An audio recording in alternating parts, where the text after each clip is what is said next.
పోరాటాల సంవత్సరంగా 2025వ సంవత్సరాన్ని ప్రకటిస్తున్నట్లు సిపిఐ గుంటూరు జిల్లా కార్యదర్శి జంగాల అజయ్ కుమార్ తెలిపారు. ప్రజా సమస్యలతో పాటు సామాజిక, ఆర్థిక, పారిశ్రామిక రంగాల్లో ప్రభుత్వాలు అవలంబిస్తున్న ప్రజా, కార్మిక, రైతాంగ వ్యతిరేక విధానాలపై 2024లో సిపిఐ విరోచిత పోరాటాల కార్యక్రమాలను పెద్ద ఎత్తున నిర్వహించిన విషయాన్ని ఈ సందర్భంగా ఆయన గుర్తు చేశారు.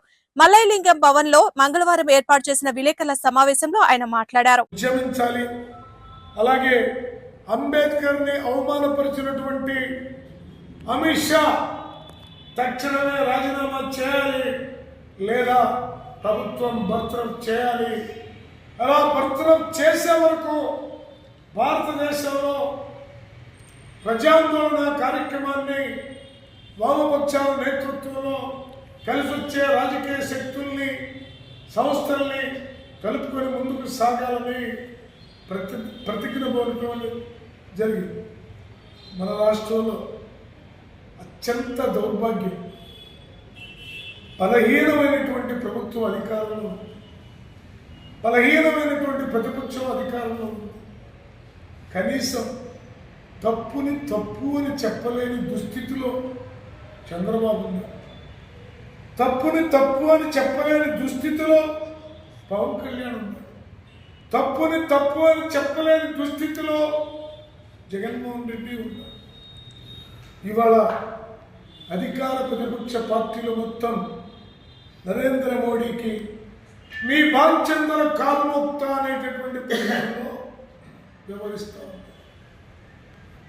ఈ దేశ రాజ్యాంగ నిర్మాతకి అవమానకరంగా మాట్లాడినటువంటి అమిత్ షా పైన ఒక స్టేట్మెంట్ ఇచ్చే ధైర్యం లేనప్పుడు మీ ముఖ్యమంత్రి పదవి ఉంటే ఎంత, ఊడితే ఎంత, మీ మంత్రి పదవులు ఉంటే ఎంత, ఊడితే ఎంత, మీరు దేశం కోసం, రాష్ట్రం కోసం, దేశ రాజ్యాంగ రక్షణ కోసం ఉన్నారా, మీ పదవుల్ని కాపాడుకోవడానికి ఉన్నారా అనేటటువంటిది వాళ్ళ ప్రజలు ఆలోచిస్తూ ఉన్నారు.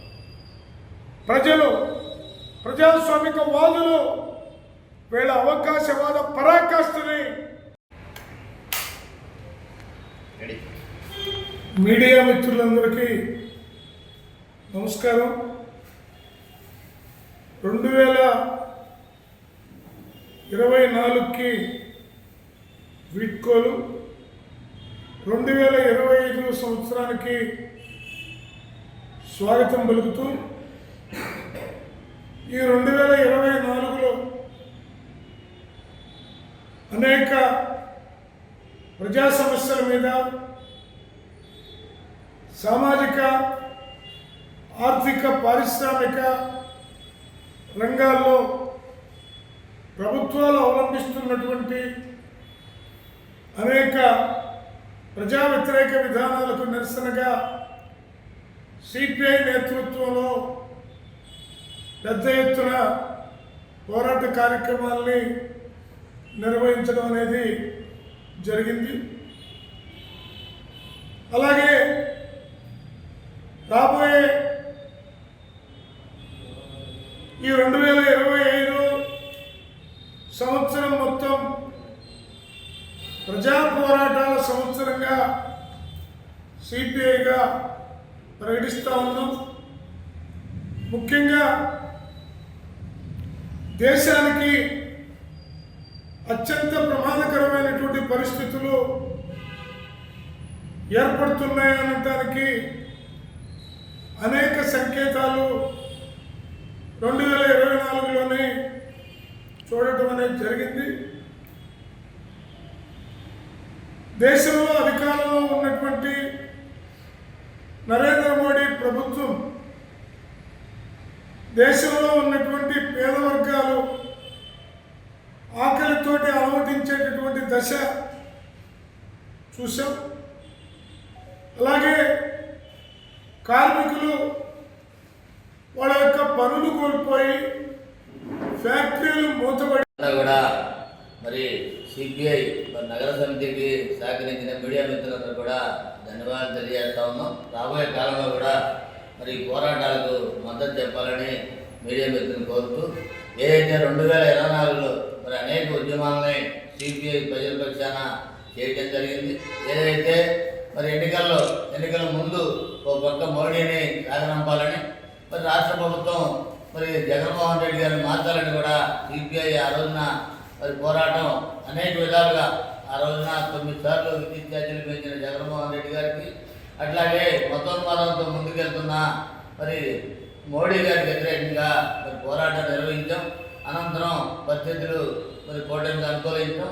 కూటమి అధికారంలోకి వచ్చి 6 నెలలైనా కూడా ఇప్పటికీ వారు ఇచ్చిన హామీలు కూడా నెరవేర్చని పరిస్థితులు మరి సిపిఐగా మా ఉద్యమాన్ని మేము కొనసాగిస్తూ ఉన్నాం. ఇప్పటికే మరి ఆ రోజున జగన్మోహన్ రెడ్డి గారు చెట్టు స్థలం ఇచ్చి 1,80,000లో మరి 32 లక్షల మందికి ఇళ్ల స్థలాలు ఇచ్చారని చెప్పినా మరి పూర్తి స్థాయిలో ఇవ్వని పరిస్థితిలో మరి కూటమి ప్రభుత్వాన్ని నమ్మటం, మరి ఇది అధికారం రావడం కోసం 2 సెంట్లు ఇస్తామని 4 లక్షల రూపాయలతో ఇల్లు కట్టిస్తామని చెప్పారు. 6 నెలలైనప్పుడు కూడా ఇప్పటికి కూడా వాటిని ఇవ్వడానికి ముందు రాని పరిస్థితిలో మరి సిపిఐగా ఈ రాష్ట్ర వ్యాప్తంగా కూడా 2 సెంట్ల స్థలంలో మరి పెరిగిన రేటుకు అనుగుణంగా 5 లక్షల రూపాయలతోటి ఇల్లు నిర్మాణం చేపట్టాలని ఆందోళన నిర్వహిస్తా ఉన్నాం. అట్లాగే ఆ కొనసాగింపుగా 10వ తారీఖు తహసీల్దార్ కార్యాలయం దగ్గర మరి వీళ్ళందరూ కూడా న్యాయం చేయాలని మరి ఆందోళన కూడా నిర్వహించబోతా ఉన్నాం. ఇది ఒకటే కాకుండా మరి 10 సంవత్సరాల నుంచి కూడా ఇప్పటికి పెన్షన్లకు సంబంధించి కానివ్వండి, ఇచ్చిన హామీలు కూడా నెరవేర్చిన పరిస్థితిలో అవి నెరవేర్చాలని కూడా ఒత్తిడిని మరి రాబోయే కాలంలో 2025లో కొనసాగిస్తామని, అట్లాగే రాష్ట్రంలో ఏ సమస్య ఇచ్చినా ఆ సమస్యకి 3 రాజధానుల విషయం వచ్చినప్పుడు కానివ్వండి, రాజధాని నిర్లక్ష్యం చేస్తున్నప్పుడు రైతు ఉద్యమానికి అండగా నిలవడం కానివ్వండి, ఈ నగరానికి సంబంధించి ఒక కూరగాయల మార్కెట్ని, నల్లబాడు స్థలాన్ని, వెల్ఫేర్ సెంటర్ని అమ్మకాన్ని పెట్టిన పరిస్థితిలో అమ్మటానికి లేదని హైకోర్టులో కూడా ఆశ్రయించి కోర్టు న్యాయ పోరాటం ఒక పక్క నిర్వహించాం. అట్లాగే ప్రజా పోరాటాన్ని నిరసన కార్యక్రమాల ద్వారా మరి అందరినీ కూడా సమీకరించడం ద్వారా ఈ రాష్ట్రంలో రాష్ట్ర ప్రభుత్వమే క్యాబినెట్లో నిర్ణయం చేసి మార్కెట్ని అమ్మడానికి మరి నిలుపుదల చేశారు. మార్కెట్ని మళ్ళా అధునాతన సౌకర్యాలతో కట్టిస్తామని చెప్పి హామీ ఇచ్చారు. హామీగానే ఉంది. మరి మార్కెట్కి సంబంధించి కూడా అధునాతన సౌకర్యాలతో మార్కెట్ కట్టాలని, అట్లాగే వెల్ఫేర్